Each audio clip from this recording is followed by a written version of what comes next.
इस कार्यक्रम के प्रसारण पुण्यार्जक हैं श्री राजेंद्र प्रसाद जैन, श्रीमती ममता जैन, श्री प्रशांत जैन, श्रीमती दिव्या जैन, पारस जैन, श्री भरत जैन, श्रीमती सौम्या जैन एवं समस्त परिवार मुंबई। अभी प्रातः आगम के कुछ बिंदुओं को लेकर के चर्चा चल रही थी कि प्रभु की आराधना हम लोग करते हैं। प्रभु की आराधना के पीछे क्या उद्देश्य होना चाहिए, क्योंकि साधन और उद्देश्य ये दोनों अपना पृथक अस्तित्व रखते हैं। साधन के बिना साध्य की उपलब्धि नहीं होती है, कारण के बिना कार्य का संपादन नहीं होता। इसलिए कारण को हम अपने जीवन में स्थान देते हैं, उसका आलम्बन लिया जाता है।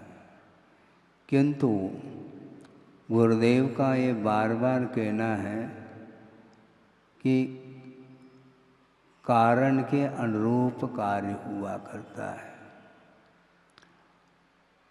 और उद्देश्य के अनुरूप हुआ करता है। पंच परमेष्टि का आलम्बन लेना मात्र पर्याप्त नहीं है। महाराज, पंच परमेष्टि के अलावा भी कुछ और भी साधन हैं? नहीं है।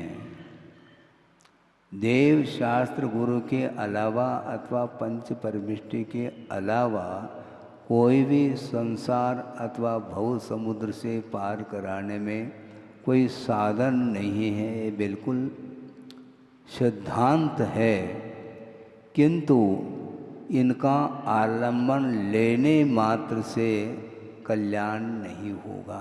महाराज, आप क्या कहने जा रहे हैं? गर्मी तो नहीं बढ़ी आपको? गर्मी नहीं बढ़ी है, बहुत सावधानी के साथ कह रहा हूँ।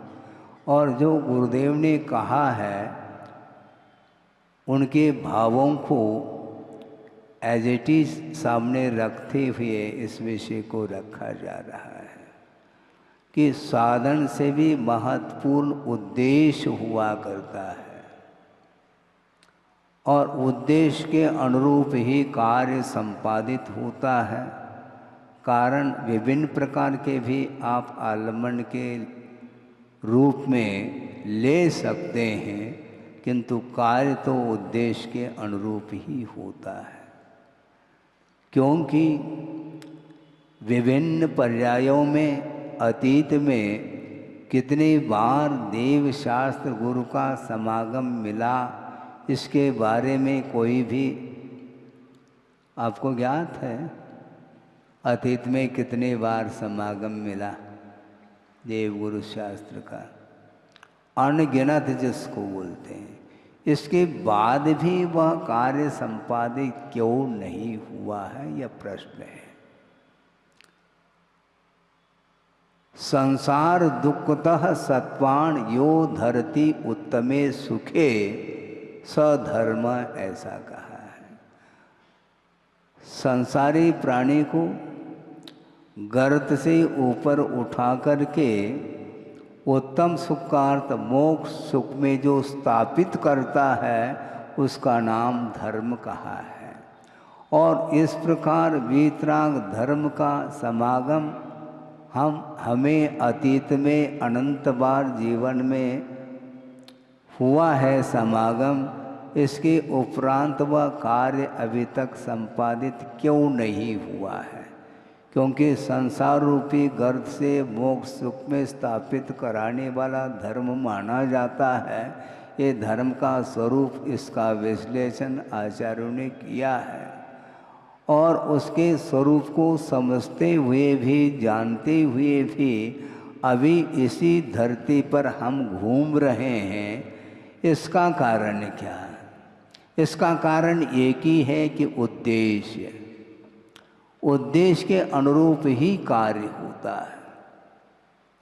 उद्देश्य कुछ भिन्न रखते हैं और साधन सामग्री हम बहुत अच्छे उसका आलम्बन लेकर के चलते हैं और आलम्बन लेते समय वह सारा का सारा दृश्य, वह सारी क्रियाएं एक दूसरे को देखने को मिलती हैं।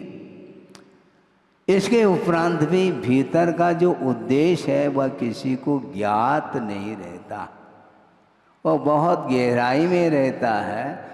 उसका संवेदन वह स्वयं कर सकता है कि आखिर मैं देवगुरु शास्त्र की उपासना करने जा रहा हूँ, इसका एम अर्थात लक्ष्य क्या है, उसको स्वयं को ज्ञात है, दूसरे को ज्ञात नहीं हो सकता। एक व्यक्ति वह है जो धार्मिक अनुष्ठान कर रहा है भय के वशभूत होकर के। आप सुने, ध्यान से सुनेंगे। एक व्यक्ति वह है जो धार्मिक अनुष्ठान कर रहा है किंतु भय के वशभूत होकर के कर रहा है, और एक व्यक्ति वह है जो धार्मिक अनुष्ठान प्रलोभन के वशभूत होकर के कर रहा है।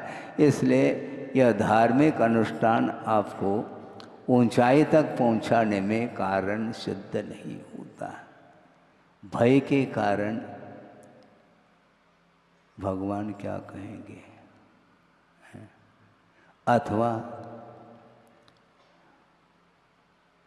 क्या जीवन भर हमने पाप किया, अब क्या होगा, एक भय बैठा हुआ है।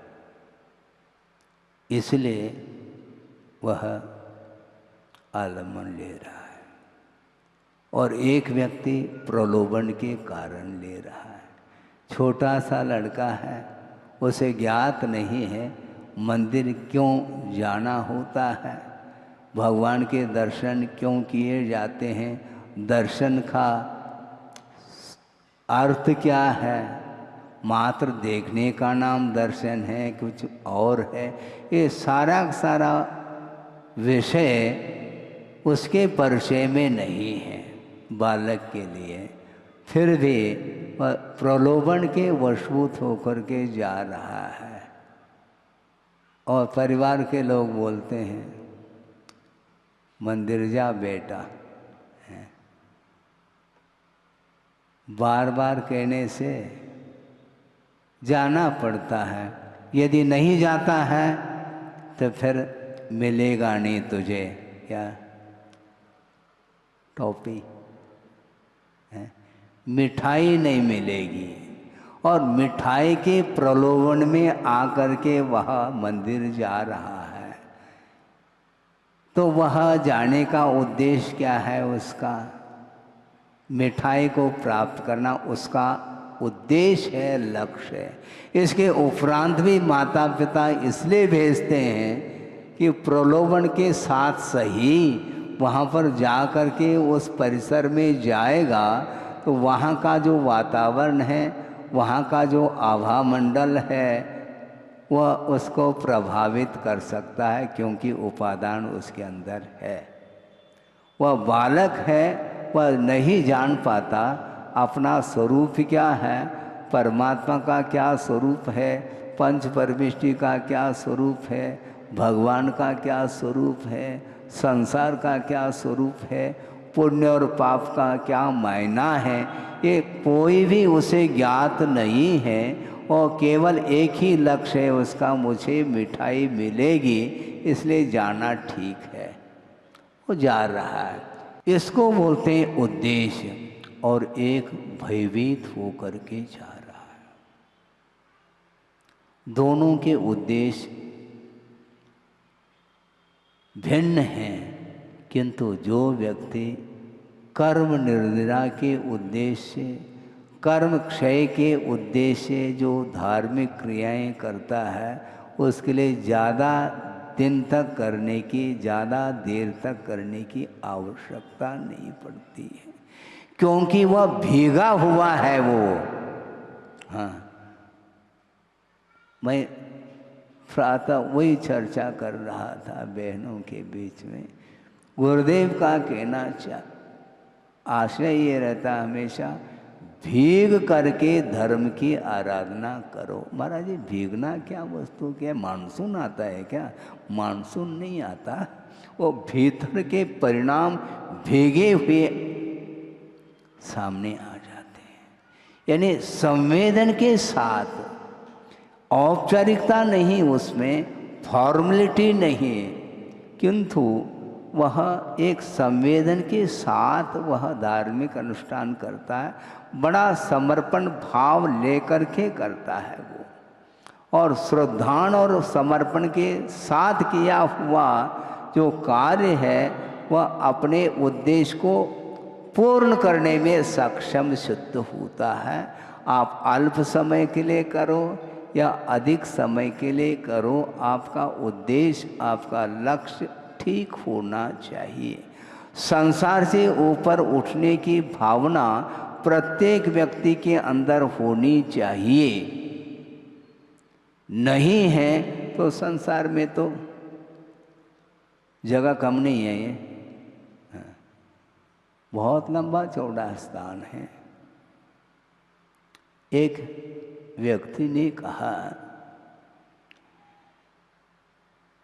कि मुझे किसी के आलम्बन लेने की आवश्यकता नहीं है, मैं दुनिया के किसी भी कोने में रह करके मैं अपना कार्य कर सकता हूँ।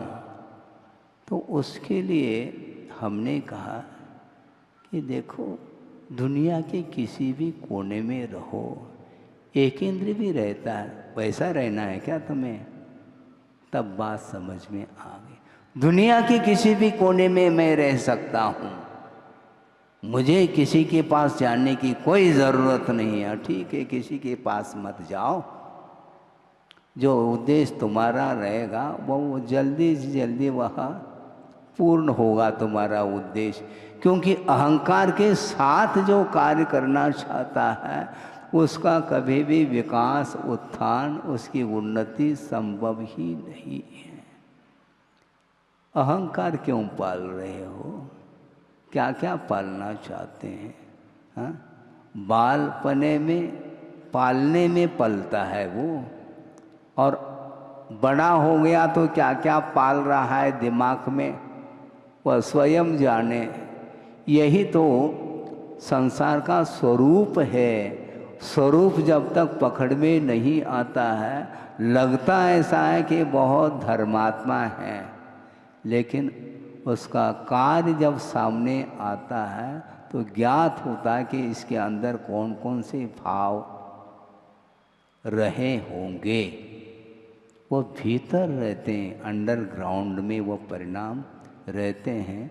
आप कितने भी प्रयास कर लो, वचनों के माध्यम से सफाई देने का प्रयास कर लो। सफाई का अर्थ क्या होता है? क्या होता है सफाई का अर्थ? है नहीं, वो नहीं, व्यक्ति अपनी सफाई दे रहा है, जैसा कर रहा है उसको वैसा प्रदर्शित नहीं करना चाहता, सफाई दे रहा। तो सफाई मत दो, कालांतर में वह समझ में आ जाएगा भीतर क्या मामला है, भीतर क्या भरा हुआ है, वह बहुत जल्दी वह बाहर आएगा। भीतर कहाँ तक रह सकता है वो?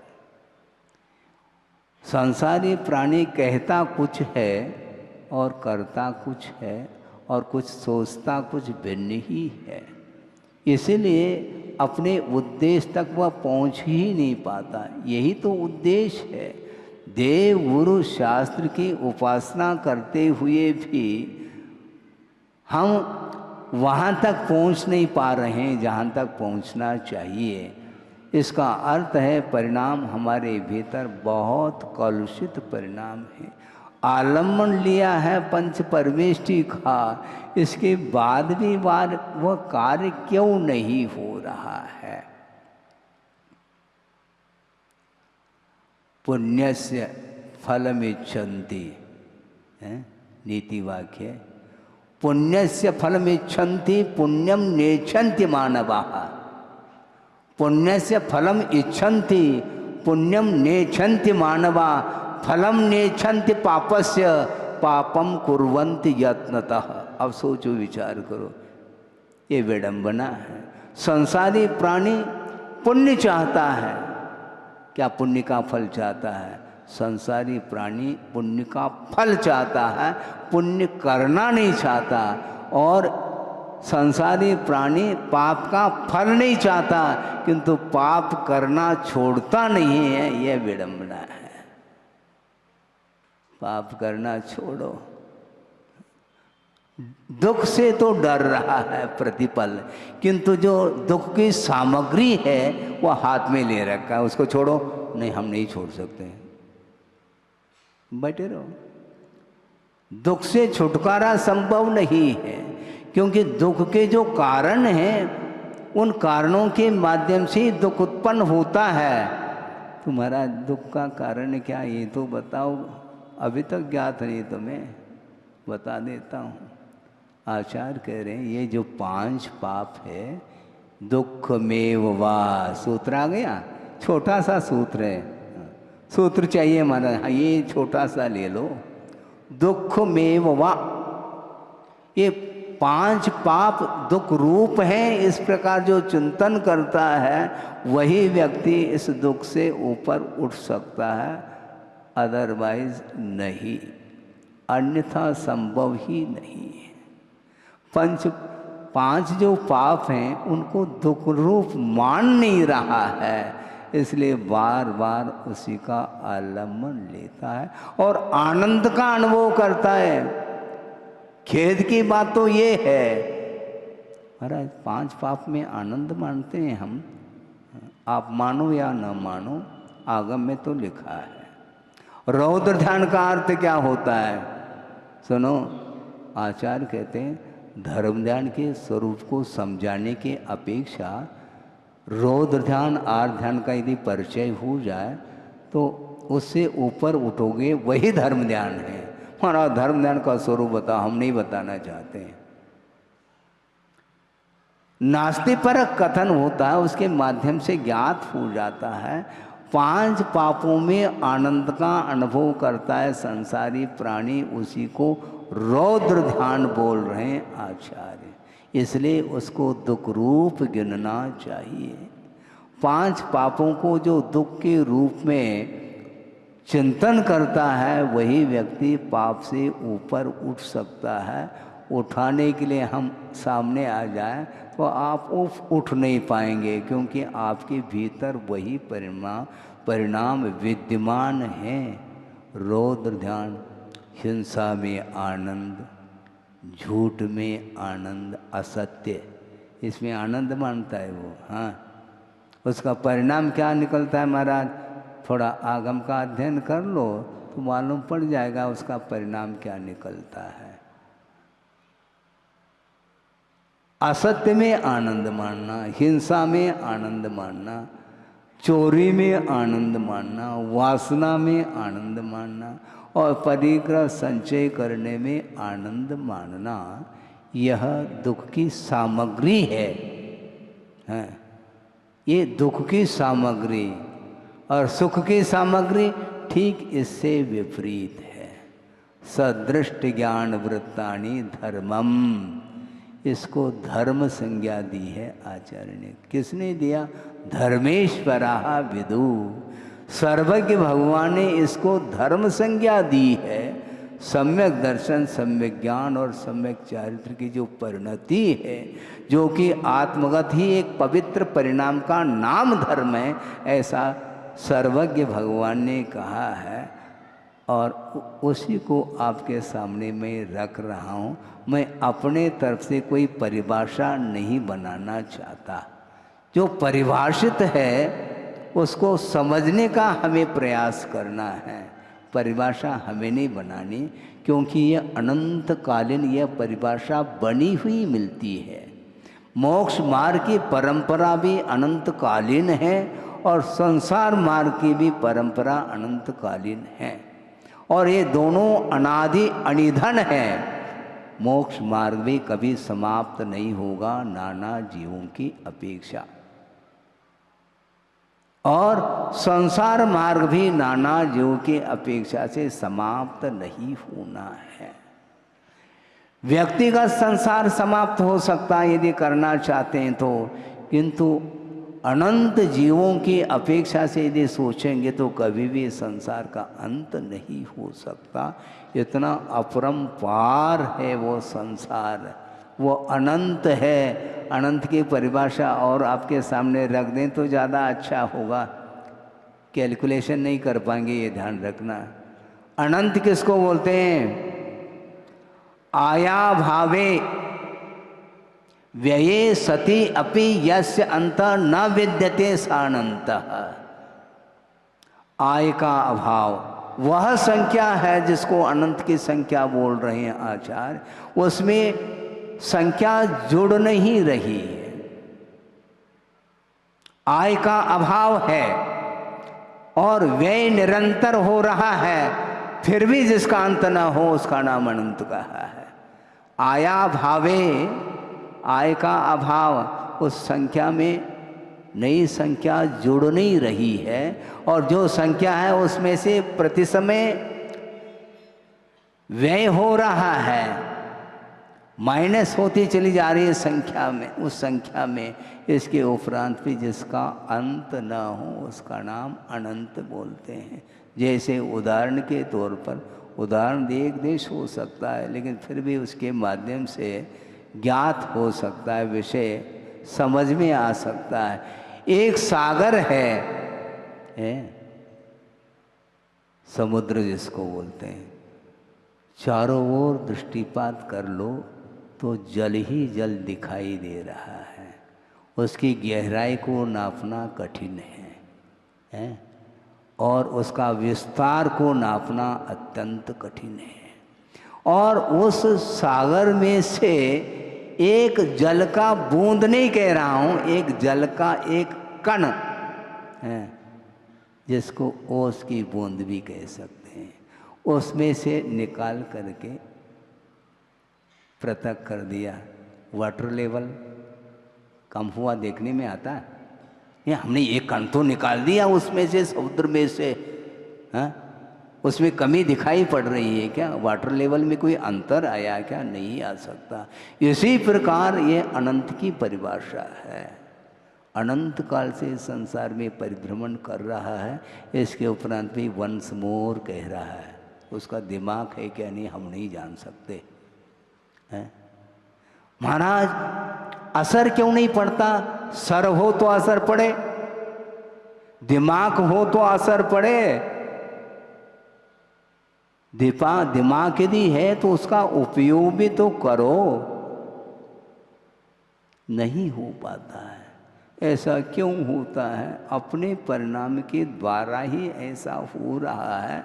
आपके संसार के निर्माण के लिए कोई इसमें दूसरे का कोई हस्तक्षेप नहीं है। आपका संसार स्वयं के परिणाम के द्वारा ही वह निर्मित होता चला जा रहा है और अपने ही परिणाम के द्वारा उसका अंत होना है, ऐसा भगवान ने कहा है। भगवान अनंत शक्ति के धारक है, किंतु आपको यहाँ से ले जा नहीं पाएंगे, मोक्ष तक पहुँचा नहीं पाएंगे। लोग के अग्रभाग पर वो अकेले गए हैं, आपको ले जाते हैं, आपके परिवार वालों को भी ले जाते हैं, नाती पोते आदि, क्योंकि करुणा के सागर है ना। हाँ, करुणा के सागर हैं तो इतनी भी नहीं करुणा आती उनको। महाराज ये तो निर्दयता तो नहीं है। हमारी दृष्टि इसी प्रकार जाती है, उनके अंदर निर्दयता नहीं, किंतु अपने अंदर निर्दयता है। अपने प्रति दया का भाव तक जागृत नहीं हो रहा है, तो दूसरे के जीवन के प्रति दया का भाव कैसे जागृत हो पाएगा? बहुत कठिन है। अनुकंपा, अपने ऊपर तो दूसरे के द्वारा अनुकंपा हो, ये बार बार भाव मन में आता है, किंतु यह भाव भी आना चाहिए कि मैं भी दूसरे के ऊपर कोई करुणा अनुकंपा कर सकूं और उसके माध्यम से उसको सुखी बना सकूं, ये भाव होना चाहिए। ये विशाल हृदय जिसका होता है वही व्यक्ति अपने दुख को साइड में रखता है और दूसरे के दुखी जीवन को देख करके वह रात दिन उसको दूर करने में वह संलग्न रहता है। संलग्न का अर्थ क्या होता है? खजुराहो में बात आई थी, इसको सैद्धांतिक भाषा में अभिनिवेश बोला है। अभिनिवेश का अर्थ संलग्नता और विपरीत अभिनिवेश का अर्थ विपरीत कार्यों में संलग्नता रखना, ये विपरीत अभिनिवेश माना जाता है, जो कि मिथ्यात्व कर्म के उदय से ही ऐसे परिणाम होते हैं। इसलिए करुणा करके समझाने के लिए चले जाए तब भी वह बात समझ में नहीं आती, क्योंकि अन्यत्र संलग्नता है। समीचीन रूप से लग्न, लग्न का अर्थ क्या होता है? शादी। मराठी में लगन बोलते हैं। लग्न का अर्थ शादी विवाह का नाम है। उसी प्रकार संसारी प्राणी संलग्न हैं। किसमें? विषयों में संलग्न है। इसी को बोलते हैं संयोग। और संयोग मूला जीवेन प्राप्ता दुख परंपरा, ऐसा कहा। दुख की परंपरा का कोई मूल है तो वह संयोग है, ऐसा कहा है। संयोग से ऊपर उठो और संयोग करके वह आनंद का अनुभव करता है, मिठाई बांटता है। सालग्रह, ये क्या है? ये क्या करना चाहो है? संयोग को वो अच्छा मानता है। जगत के आगमकार कह रहे हैं संयोग के द्वारा दुख की परंपरा कायम बनी रहेगी। दुख से आप ऊपर उठना चाहो तो संयोग से ऊपर उठना है हमें। किसके साथ संयोग रखे महाराज? जिसके साथ अभी तक रखा है उसके साथ न रखो, जिसके साथ नहीं रखा है उसके साथ रखने का पुरुषार्थ करो। पंच परमेष्टि का समागम हमें भव भव में मिलता रहे और उसके माध्यम से ही संसार का अंत हम कर पाएंगे, क्योंकि संसार ही संयोग के लिए कारण है। और ये पंच परमेष्टि का समागम संयोग को विच्छेद करने के लिए कारण है, ऐसा कहा है। आपको क्या इष्ट है, क्या अभिष्ट है आपके पास? आप करना क्या चाहते हैं महाराज? अब हम बार बार आप ऊपर बैठ करके हमारी बात करते हैं। नहीं करता हूँ। यदि आप चाहते हैं तो करूँ, नहीं तो कोई आवश्यकता नहीं। हम अपने बारे में सोच लेंगे, क्योंकि आचार्यों ने कहा है कि वस्तुतः दूसरे का कल्याण जो हम करेंगे निमित्त के अपेक्षा से, उसमें भी शक्य जितना है उतना ही किया जा सकता है। जम शक्य ही परहिदमपि कादव्यम, जितना शक्य है उतना ही दूसरी का हित किया जा सकता है, अशक्य के रूप में संभव ही नहीं। इसलिए आद हिदम कादव्यम, आत्महित कर लेना चाहिए। और जम शक्य ही परहिदम अपि कादव्यम का, यदि शक्य है तो दूसरे के कल्याण करने के लिए भी थोड़ा पुरुषार्थ करना चाहिए।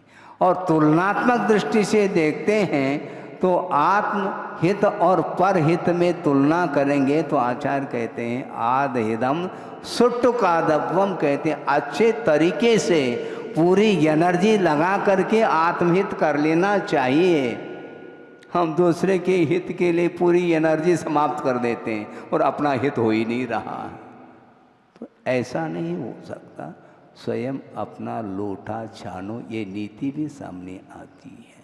हम दूसरे के लोटे को छान रहे हैं और हम अनछना पानी पी रहे हैं। अपना लोटा तो छानो, अपना लोटा छान करके पी लेना चाहिए, प्यास बुझ सकती है।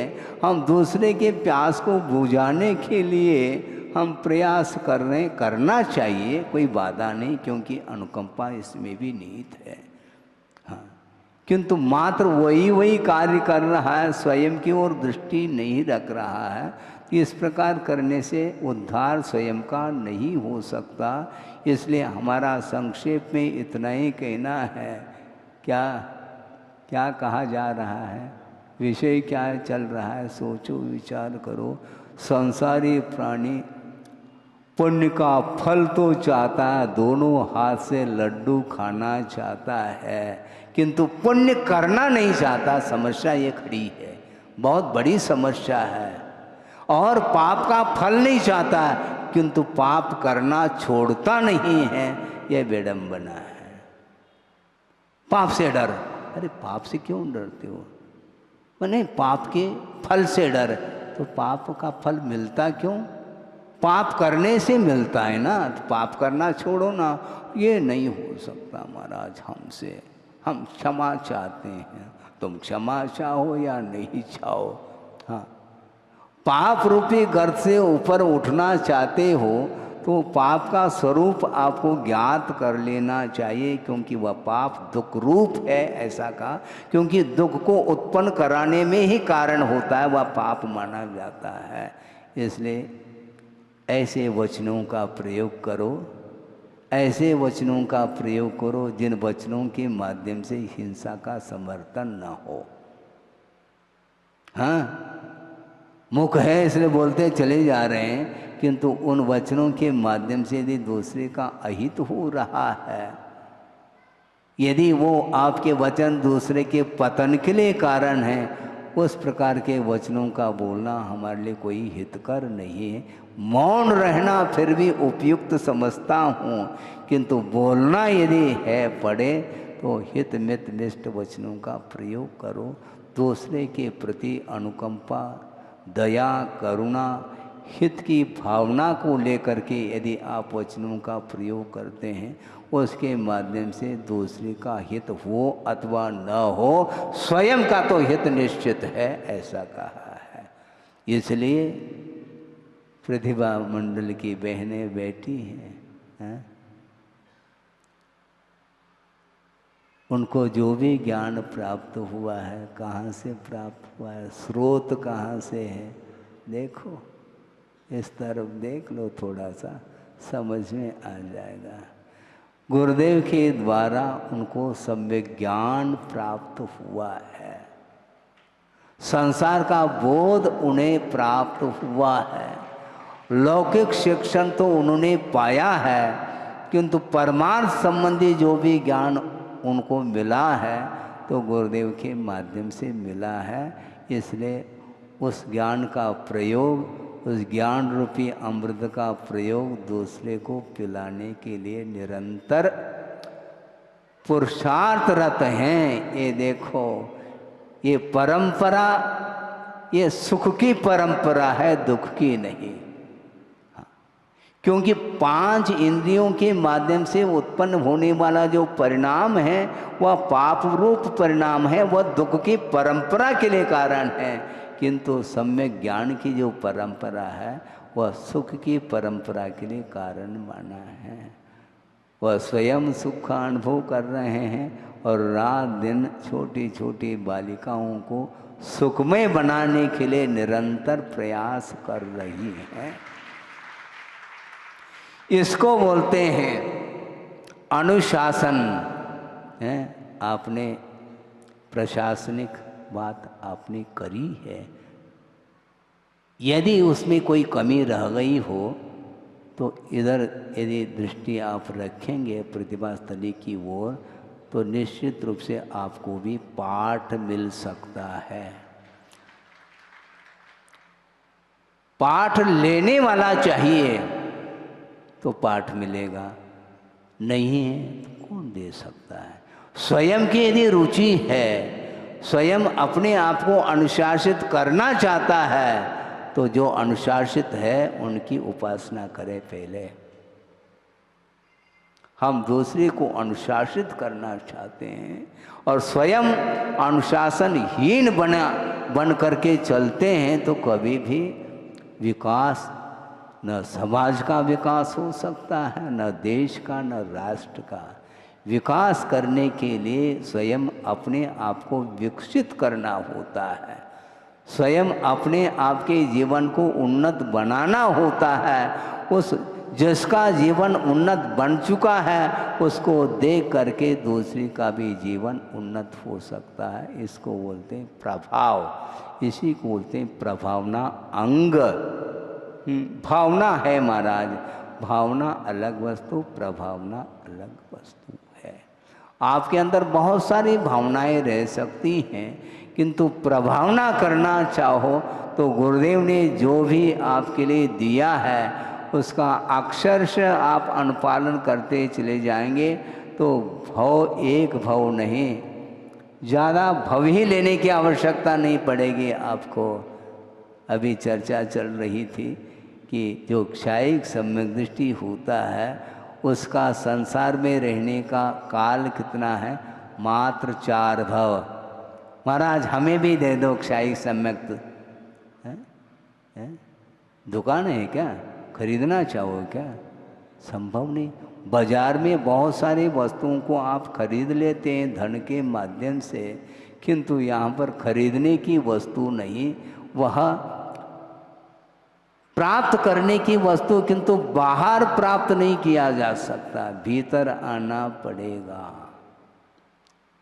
श्रद्धा का ऐसा परिणाम है जो कि वह क्षायिक के रूप में परिवर्तित हो जाता है, उसमें डामाडोल स्थिति नहीं रहती, एकदम स्थिर हो जाता है, अकंपा, वह कंपायमान नहीं हो सकता, किसी भी परिस्थिति में वह सम्यक दर्शन छूट नहीं सकता।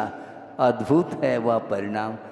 वह क्षायिक सम्यक दर्शन परिणाम प्राप्त करते समय कौन से परिणाम होते होंगे वह हमारे बुद्धि का विषय नहीं, किंतु आगम के ऊपर श्रद्धान करके वहाँ तक पहुँचने का पुरुषार्थ वही व्यक्ति कर सकता है जो आगम के अनुरूप श्रद्धान करता है, और आगम के अनुरूप ही वह अपने शक्ति के अनुरूप वह चलना प्रारंभ करता है, तो निश्चित रूप से उसका विकास अनिवार्य रूप से होगा।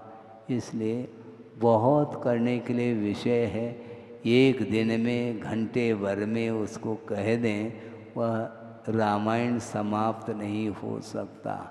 इस कार्यक्रम के प्रसारण पुण्यार्चक थे श्री राजेंद्र प्रसाद जैन, श्रीमती ममता जैन, श्री प्रशांत जैन, श्रीमती दिव्या जैन, पारस जैन, श्री भरत जैन, श्रीमती सौम्या जैन एवं समस्त परिवार मुंबई।